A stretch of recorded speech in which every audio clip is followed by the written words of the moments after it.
AD Mitchell has gotten a lot of buzz, but Alec Pierce isn't going away easy. Let's get to it.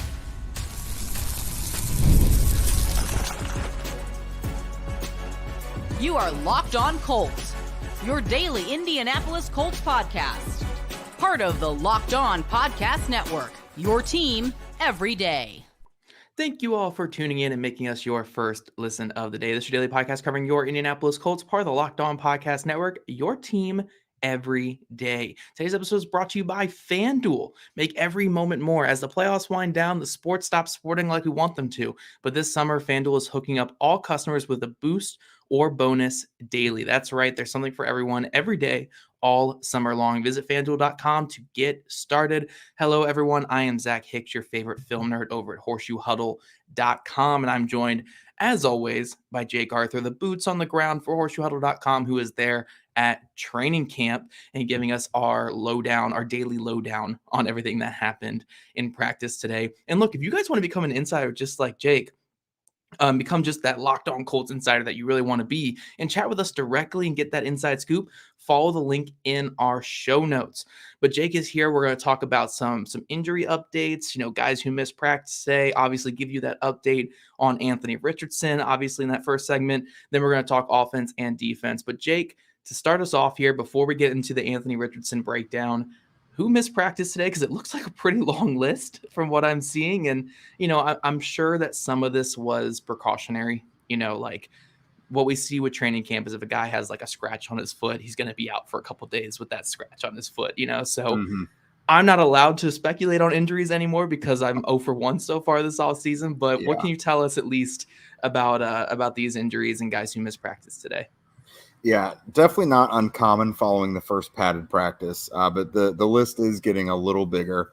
So Dayo Adengbo has been out for really like 3.5 practices now. He's got that calf injury.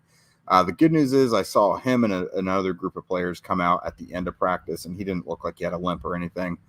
Amir Speed has been out for a couple days now, which that doesn't seem like a big deal, but he had strung together a good couple practices, and I was intrigued to see more of him. Don't know what that injury is, though. Will Mallory, I feel like Joel said it might have been a hip or something. It might be a hamstring. Yep. So Will Mallory, first day, he's been out. Jalen Carlies, maybe he was the hip. I think he was the hip. So I think it was Carlies was the hip, Mallory was the hamstring. Yeah. That's it. So Carlies was out for the first time. Obviously, Titus Leo and Samson Ebukam. Ebukam not been put on IR yet. And maybe it's not so bad with Titus Leo, so we'll see on that. Obviously, the injured list guys, Raekwon Davis and Chris Lamons, they remain out as well. Yeah, we got to keep holding our breath when it comes to the Titus Leo update. Obviously, it didn't look good the other day, but you never know. Especially, though, when a guy gets carted off and they say it's a knee injury, it's like, well, we'll see what happened there. But yeah, Ebukam, I'm shocked they haven't put him on IR yet. Maybe they're trying to get a second opinion on it, but look at that injury list, man. Look at that injury list. The Will Mallory one definitely stands out a little bit because I remember Chris Ballard did call that out in his postseason press conference, the one right after the final game, said that like Will Mallory, they liked what they saw, but he needs to stay healthy. And, another missed training camp practice is just not great for his odds of making the team this year. But we'll see. Obviously, we'll see if this becomes something like a Jelani Woods thing where it's a whole training camp or just a couple of days, and we'll have to monitor all these guys here. But let's get to the Anthony Richardson breakdown. What we saw from our young promising quarterback looked like a little bit of, I don't want to say like jitters or anything, but inconsistencies early in today's practice. And then he started to really get going later in the day. Is that kind of matched up with what you saw? Yeah, he definitely started out slow during, each session, whether it was, routes on air, 11 on 11s. Like he started out a little slow on each of those, which hasn't been the case throughout camp. But he definitely settled in, wound up finishing 7 of 12. I thought his deep ball especially looked perfect. Like he was dropping in buckets. Now, that's not to say all of them were completed. There were some drops. There's the chicken flapping its wings and everything very close to me. So there we go. Stand by. I am not kidding.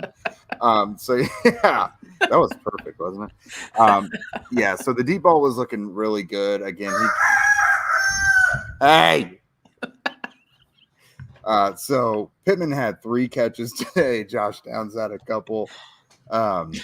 Yeah, decent day spreading the ball around again. This is just great radio. That's enough. Look, you guys, we get the live on location, Jake Arthur. So this is what we get with it, with the Colts training camp being on a farm. But yes, let me complete what Jake is saying there while the chicken calms down in the background. It looks like the deep ball was doing some good things for Richardson, completing some passes to Downs and Michael Pittman Jr. And look, going 7 of 12 when you start a little slow, you can't really complain about that at all. And it looks like the Colts offense, and I'll try to kick it back to you, Jake. We'll see if the chicken lets you talk here. But it looks like the offense did a lot of variety today, which we haven't seen a ton of that so far in training camp, where, they've done a lot of low red and high red and a lot of 2-minute drill type stuff. But it looks like from what you put in the notes here, they did first, second, third downs and low red today and trying to get that variety with the offense going. Yeah, the first 11 on 11 session was low red zone again with inside the 5-yard line. Now, the first day of practice, they worked in red zone because they didn't. Thank you. They worked in red zone because they didn't want guys having to run absolutely everywhere. AR did start slow on this one, just not super accurate on those little dump offs. And there was a sack, Buckner and Taven Bryan got together for a sack on that one. But they have been doing a lot of first, second, third down stuff, working in actual game situations. He has settled into that pretty well. They've done that, I think, 3 practices consecutively now. I'm not going to say blown away, but maybe a little surprised at how far downfield the ball keeps getting, just in comparison to even the spring. Richardson in practice historically has not been a guy that really stretches the field a ton. We know he does it in games and everything, but something must have clicked, or it's very intentional for them to get downfield. But he had a shot to Pittman that was about 40 yards downfield today that Pittman dropped, pretty uncharacteristic for him. But Anthony Gould had one at one point. Pierce obviously had a nice chunk play as well. So Anthony's looking good. I mean, he's kind of on the run a lot because the defensive line is real good. And there's only so much the offensive line can kind of manhandle, within a practice setting. But no, I think he's still doing well. They're putting him in a lot of different situations, obviously mixing up RPO with some more traditional stuff as well. I'm waiting for more gadgety stuff to happen because we know that's going to be part of the offense at some point. But pretty normal base offense stuff is occurring right now. And so far it's pretty successful.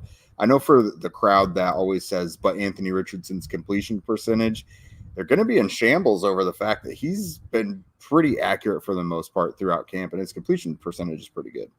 See, now I need you to chart his average depth of target on top of that as well, so we can put the completion percentage with an 8 yards downfield depth of target. You really need to get out there and measure each throw, Jake, so we can have the advanced stats on these. There is a lot of eyeballing and guessing that goes on with the depths of throws and stuff out here. Yeah.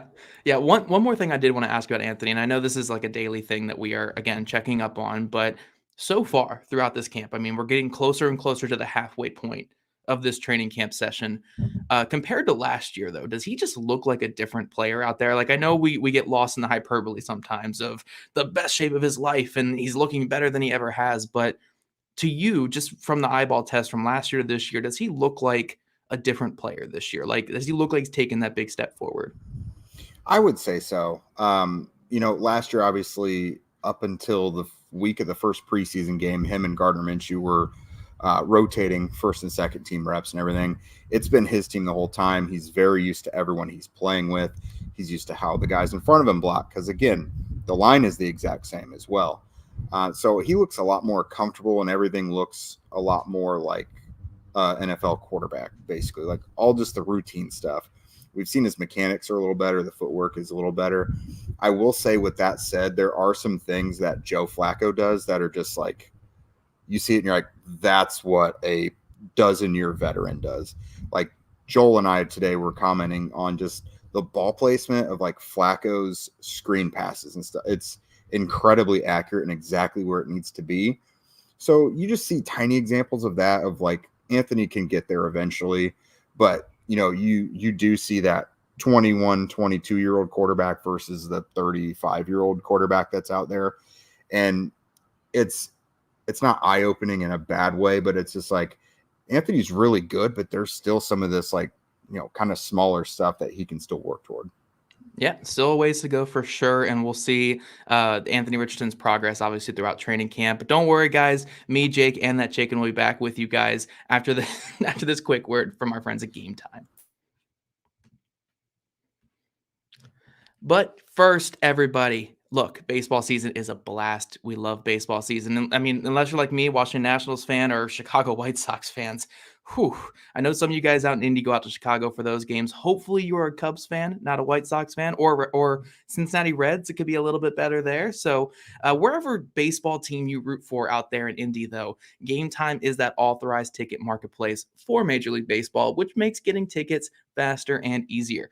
Prices on the Gametime app actually go down the closer it gets to that first pitch. With killer last-minute deals, all-in prices, views from your seat, and the lowest price guarantee, Gametime takes the guesswork out of buying MLB tickets. You get last-minute deals. You could save up to 60% off buying last-minute for sports, concerts, comedy, theater, and anything near you. You get zone deals. Save even more when you choose a section and let Gametime choose the seats. You get the lowest price guarantee, or Gametime will credit you 110% of the difference, and you get the Gametime ticket coverage. Your purchase is covered with the most flexible customer service policy in the ticketing industry. So take the guesswork out of buying MLB tickets with Gametime. Download the Gametime app, create an account, and use code LOCKEDONNFL for $20 off your first purchase. Terms apply. Again, create an account and redeem code LOCKEDONNFL for $20 off. Download Gametime today. Last minute tickets, lowest price, guaranteed. And are you guys watching Fox Sports or ESPN or TV all day? Have to turn down the volume with all that shouting? Make the switch to Locked On Sports Today, a free 24/7 sports streaming channel is programmed for you every day to bring you the biggest stories without all that screaming. Locked On Sports Today brings you can't-miss analysis, opinions, news, all streaming 24/7 on YouTube or on the free Amazon Fire TV channels app. Part of the Locked On Podcast Network, your team every day. All right, guys, your favorite trio of Zach Hicks, Jake Arthur, and the Chicken are back here talking all about Colts training camp. And, Jake, we've seen kind of this theme throughout training camp so far where Michael Pittman Jr. has been Michael Pittman Jr. Josh Downs is doing Josh Downs things, having some really good days. A.D. Mitchell's flashing. We've had the Anthony Gould flashes, which there were some today as well. And now we got the big Alec Pierce day. So maybe the secondary is just really struggling, or these playmakers that we have at wide receiver this year are really coming to play in camp, because now that we're throwing this big Alec Pierce day in here, like that's the top 5-6 guys have all had really strong training camps so far. Yeah, I'd really, some of it probably is the secondary struggling a little bit because obviously they're still young and there's some big talented guys out here. But just to add some context to this Alec Pierce versus A.D. Mitchell thing. So A.D. Mitchell is obviously a big, super athletic, very quick for his size kind of guy. And in a one-on-one setting, that's going to win more often than not. So the noise that he's making and the things that he's doing are primarily coming in one-on-ones. But Alec Pierce, especially having a big day today, finally, he's done a couple nice things throughout camp. He hasn't had a bad camp coming into today. But Pierce looks the part of a guy who has experience in an NFL team setting and is in his third training camp. Now he's not the well-rounded receiver that we'd like him to be. Like, he doesn't do everything. But he is a lot more involved. He understands, simple things like the depths of routes and getting off on a release and being really crisp in your routes, things like that. So today, finally a big day for him. And it was not just with Richardson. It was him and Flacco as well. Richardson found him on a nice chunk play for, about 20 yards where Pierce really had to go up and get it. I think the Colts posted a picture of that on their social. Flacco hit him for like a 50-yard bomb in between a couple defenders where he kind of had to contort his body while he was falling to the ground and came down with it.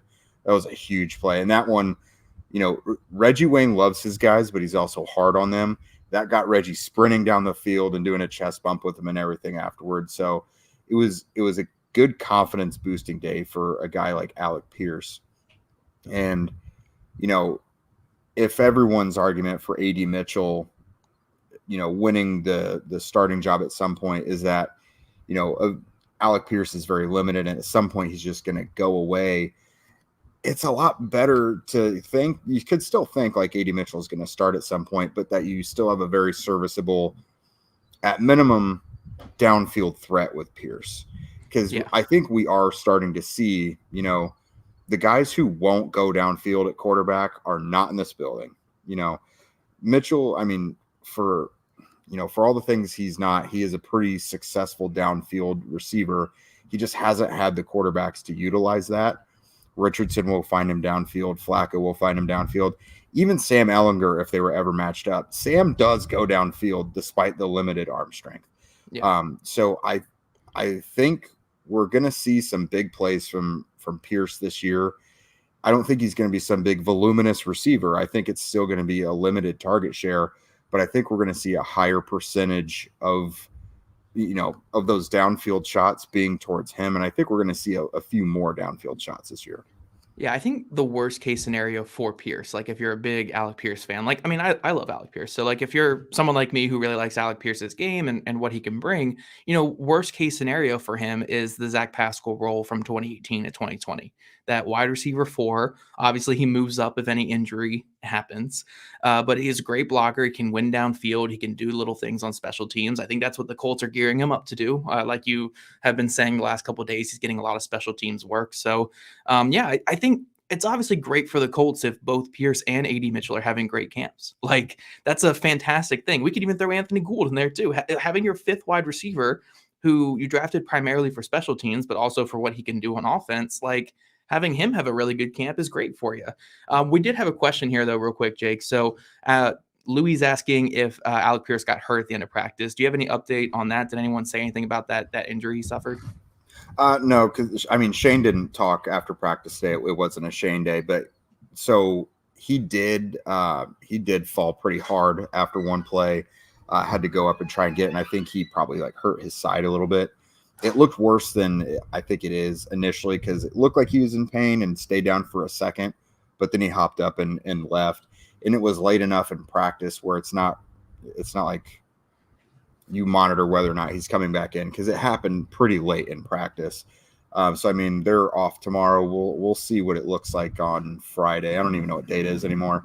But, yeah, I don't think it's any big deal. I haven't been hearing any buzz or anything about AP's pretty banged up now because he did pop up pretty quickly and get off the field. Yeah, and before we get out of this offense segment, because we really want to focus on the receivers today because the receivers had the great day. And look, it's seeming like we're going to be running like the Kennesaw State Bon Voyage or something with all these guys catching balls down the field. I mean, we got Downs, Pittman, Pierce. We got all these guys catching, AD Mitchell, Gould's getting 100 catches down the field every practice. So it's fun to talk about that stuff. But there is one more player that I wanted you to particularly shout out because you have him in the notes here. Looks like Evan Hull had a pretty good day. I know that there were no pads on today, but I heard there was a pretty big run, and Evan Hull was the guy that did that today. So what can you say about Evan Hull's game today? Yeah, so I thought this was his best day to note, and the running back 3 battle had been pretty uninspiring to this point. Evan Hull and Tyler Goodson, both of their calling card is catching the ball. Hull has had a drop or 2 recently, and Goodson has just been meh. But today, Hull had a couple big runs. One of them was a long, what appeared to be a legitimate touchdown run, and you can kind of tell if a run was actually productive or not based on how the offense reacts. And this was with the second unit, so the first team guys were watching, but he goes off on this thing. Everyone who's watching starts cheering, and Anthony Richardson sprints down the field screaming, chasing after his guy to celebrate.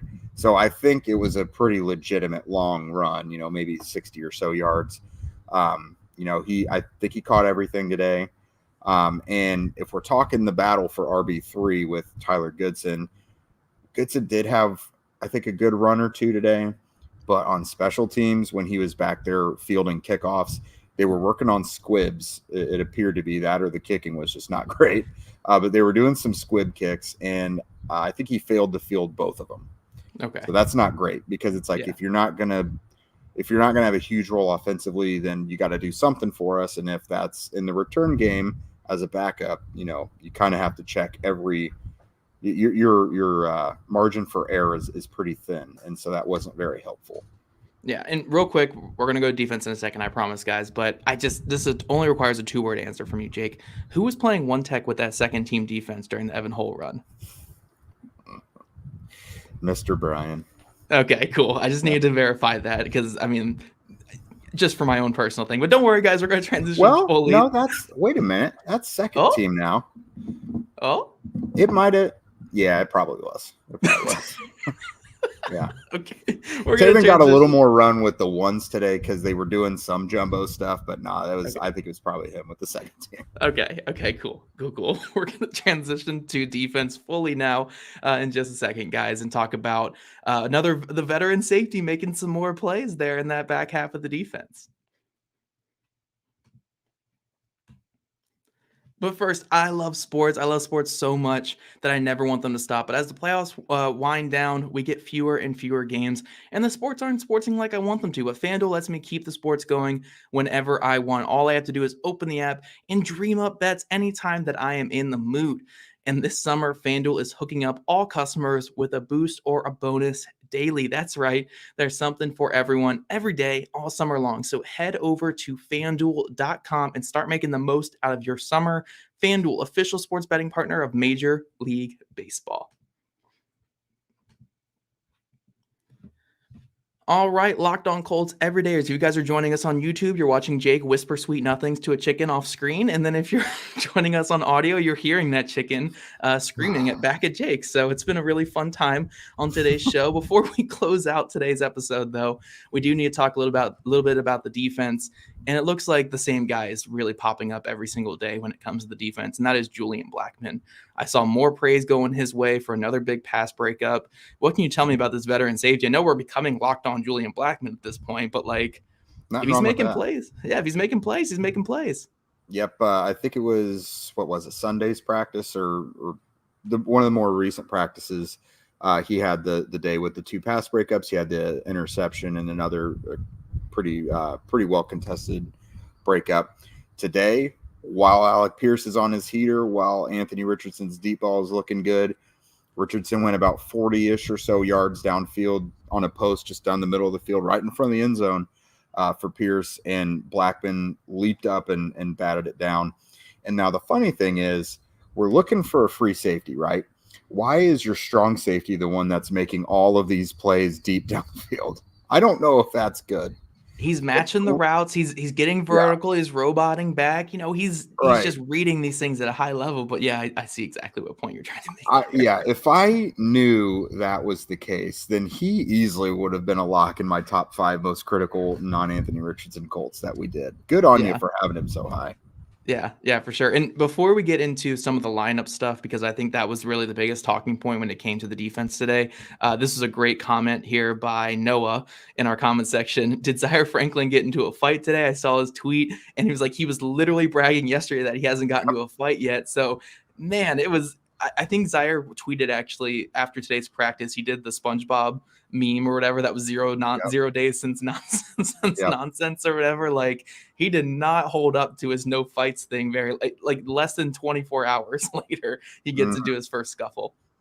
Yeah, and this will be surprising, but for the first time ever, it was Quentin Nelson that he was fighting.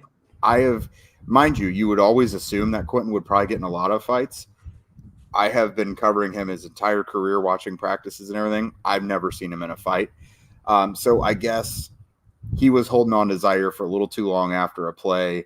Zaire he's a very proud man and is never going to be one to look like he's getting punked. And so it was on, and he did put Quentin on his back, and then everyone kind of, jumped in from there. But no, I think Quentin helped him remove his helmet, like a good buddy would.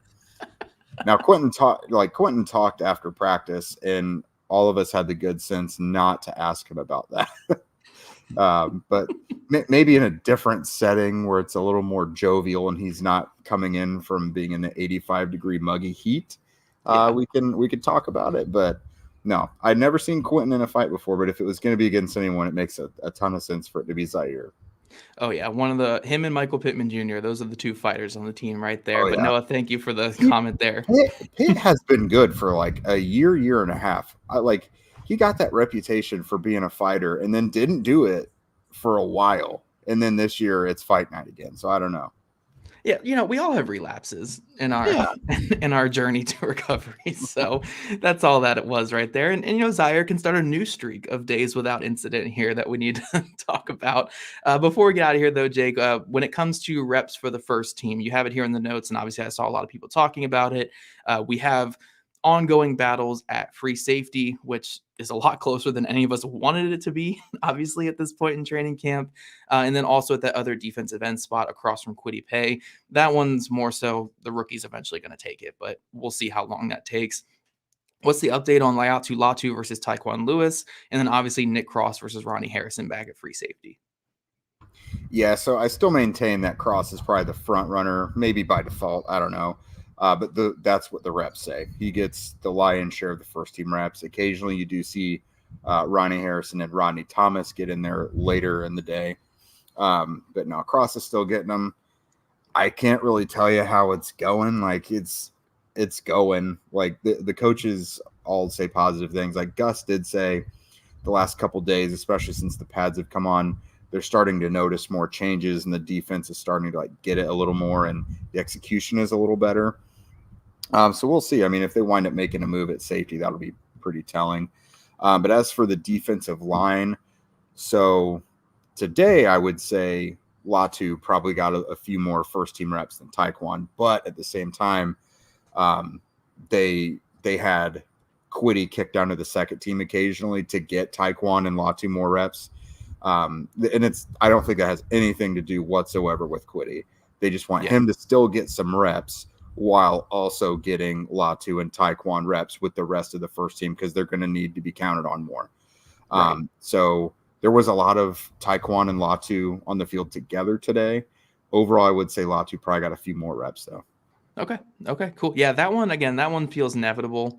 Latu is going to be the guy at some point, but Taekwon's obviously going to have a big role. Free safety, man, your guys' guess is as good as mine. I have no clue if it's going to be Harrison, Cross, Justin Simmons, Quandre Diggs. Like, your guys' guess is as good as mine. We can only tell you it's probably not going to be Daniel Scott. It's probably not going to be him, but we'll see. Crazier things have happened, I guess. But we don't have too much more for you guys when it comes to defense. Anything else really step out to you today, Jake? I mean, who took more of the base defense linebacker snaps from Carlisle? Was it Alubi today? Alubi, yeah. I would say, Alubi and Carlisle are probably those next two linebackers up. We're seeing a little definition with stuff. Liam Anderson, like I kind of had guessed, is probably in the mix for that backup Mike spot, but it just depends specifically what they want guys' roles to be. Yeah. Because, they'll probably keep like 6 linebackers, you would think. Maybe 7 with the new kickoff rules. We don't know. Liam Anderson is a dark horse for me to potentially make the roster. But you see McGrone out there getting some second-team Sam snaps, and they're just kind of rotating some guys through. But I think the most consistently used first-team guys outside of Zaire and EJ have been Carlisle and Alubi. Awesome. Yeah, Liam Anderson's interesting. I think he was the linebacker out of Holy Cross. I want to say Holy Cross, undrafted free agent last year. I think there is a chance he could push a guy like McGrone off the roster, but it really comes down to the special teams. I do too. Yeah. And being the backup Mike, being a position they've really talked about the last couple summers now. I saw he made a good play. The second team was practicing on the other field while the first team was at one point. And I saw he made a good pass breakup in the end zone. So, I haven't seen him doing poorly. I've seen him do a couple nice things, and he's consistently in the mix with the second team. So I think that's pretty possible. Awesome. Yeah, we'll have to keep an eye on him, obviously, and all these other players competing. Oh, real quick, too, it does look like Jalen Jones, I think, is going to be that outside. Nothing's really changing there. So we just want to make sure we have that update for you guys. I actually wrote a piece on it for horseshoehuddle.com today. You guys can check that out.